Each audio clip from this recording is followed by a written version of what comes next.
গতবার সিলেটের বন্যায় কিন্তু অনেক রকমভাবে অনেকভাবে সাহায্য করেছে সবাই, বিশেষ করে সরকার না করলেও অন্যান্য যে বিশেষ করে ইউটিউবার আর অনেক কন্টেন্ট ক্রিয়েটর আছে যারা এই বন্যার বিপদে সিলেটের তারা ঝাঁপিয়ে পড়েছিল। আর দেখেন এদেরকে নিয়ে মানুষ কিরকম হাসি ঠাট্টা করতেছে, যার কারণে এবার হয়তোবা তারা আর যাবে না। আর হয়তোবা যদি যায় তাও কিন্তু সেইভাবে করতে পারবে না, কারণ তারা কিন্তু প্রচুর পরিমাণে সাহায্য করেছিল। অনেক মানুষের কিন্তু থাকার ব্যবস্থা সহ খাবারের ব্যবস্থা সহ অনেক কিছু করে দিয়েছিল, ঘর বাড়ি পর্যন্ত করে দিয়েছিল। কিন্তু কোথায় নাম তো নেই, উল্টা তাদেরকে নিয়ে হাসি রসগোল্লা করা শুরু করে দিয়েছে মানুষ, যার কারণে তারা আর সামনে আর এগোবে না। আপনাদের কাছে প্লিজ যারা এরকম করেন দয়া করে এরকম করবেন না। ঘরে বসে বসে শুধু আপনি মজাই নিতে পারবেন, কিন্তু তাদেরকে মাঠ পর্যায়ে কোনো সাহায্য করতে পারবেন না। তাহলে প্লিজ হাসবেন না। অন্যের কাজে যদি আপনি সাহায্য করতে না পারেন তাহলে অন্যের কাজ এরকম বিগড়ে দিবেন না।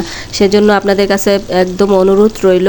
আর যারা যারা বন্যায় এখন কবলিত আছে তাদের সাহায্য করার জন্য সবাইকে এগিয়ে আহ্বান জানাচ্ছি। আসসালামু আলাইকুম, আল্লাহ হাফেজ।